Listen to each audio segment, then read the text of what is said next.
What is up YouTube, and welcome to this Luca video. Luca is the latest Disney Pixar movie, and it was an absolute pleasure to watch, mainly because the Disney premiere fee was ditched and the look, animation and script was so very, very wholesome. While it was a simple movie and at times felt like a feature-length Disney short, and it was the shortest Pixar movie since Toy Story, well, the charm was also in the locale and the European identity throughout.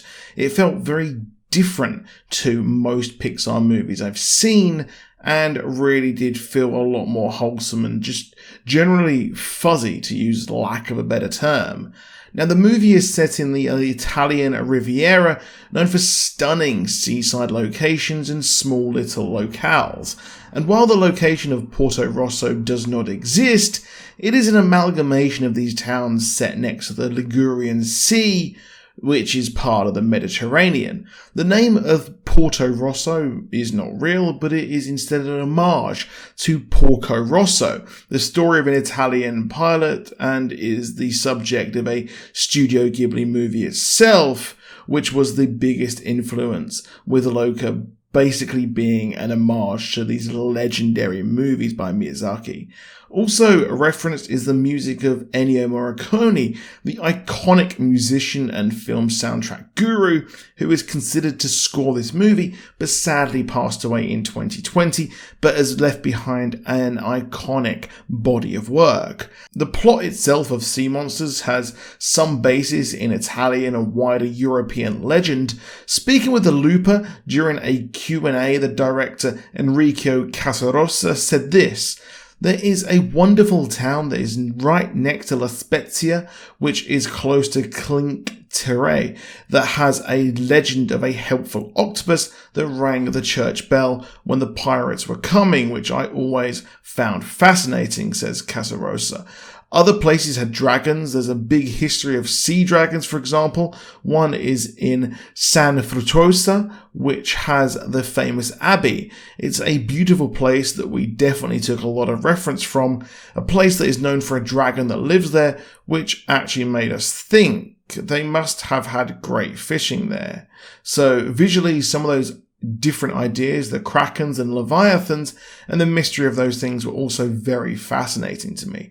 Now, with this, there is no specific inspiration. The Mediterranean where the movie is set is famous for sea monsters, with one on the wall when Luca looks horrified at seeing just how much the people of Porto Rosso despise sea monsters. Looks like a cetus, a serpent whale-like creature that Poseidon in myth sent to sort out Andromeda. The main influence came from the culture of having sea monsters, like you saw in the movie, displayed on fountains and mosaics, with shape-shifting parts of the Luca's species coming from selkies. Selkies are a Scottish and Irish shape-shifting mythical seal who can change into human by shedding their skin. These stories of scary creatures are handed down through folklore and generation to generation, and are more prevalent in small towns within Europe, just as we saw with this town being obsessed with taking out all of these monsters, as they perceive this as being a threat to their fishing. I somehow feel there is a craned-in Brexit reference there, but I'm not going to go into that. Well, as this, their livelihood is fishing, and they also do not understand them really until the end of the movie. They don't understand that they are just like them until they look like them.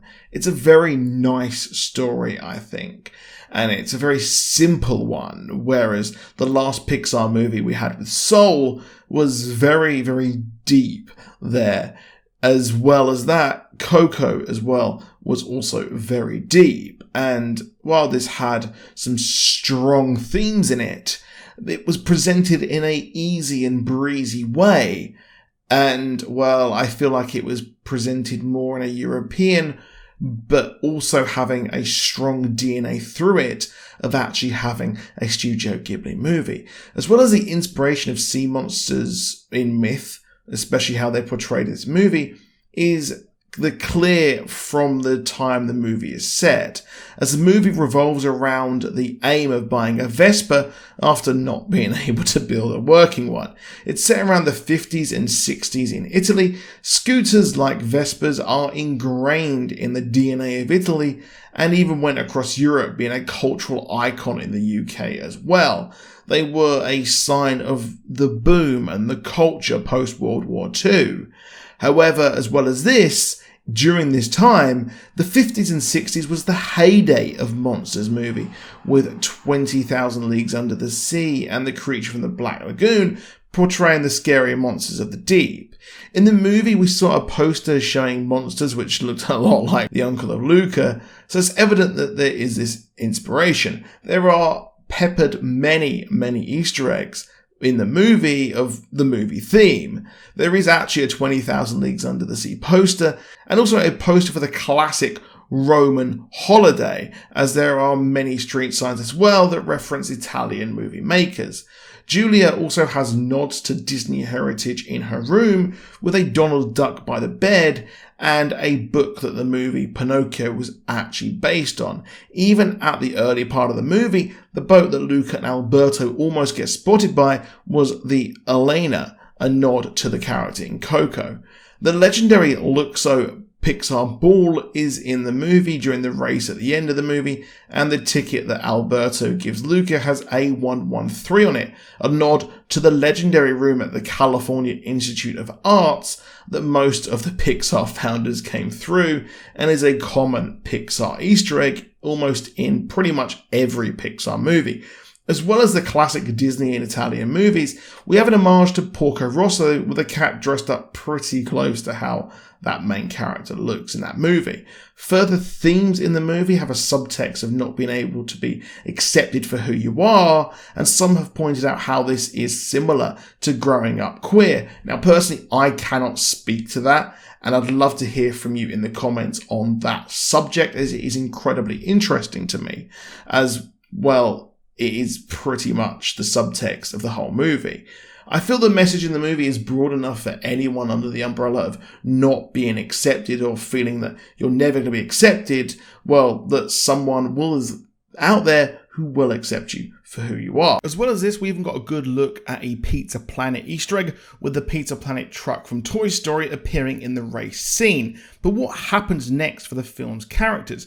Of course, Luca goes to school far away but will return, and it is the story of if you love someone, let them go and they may return to you. Luca does not hide who he is at school, as we saw in the end credits, and is at home learning about the curiosity of the wider world, something Alberto kind of sacrifices his life of driving around Italy on a Vespa with him to actually find a life with his family. Alberto has found a home with Luca and Giulia's family as well, and Luca's uncle in a post-credit scene is seemingly loving life back in the deep, away from the hustle and bustle of the surface and close to the surface locales. He is actually with one of the herd from earlier in the start of the movie, and this scene only exists as Sacha Baron Cohen improvised so much. Overall, it was a very enjoyable movie, and well, I watched it instead of watching The Bad Batch this week, so I'm going to go and catch up with that and MODOK as well on Disney+. Please do let me know what you think down below. Do drop a like if you enjoyed the video, and do subscribe with notifications on if you want more from us, and I'll see you soon. I'm taking Father's Day off, and I'll be back Monday with Rick and Morty. I'll see you soon, and goodbye.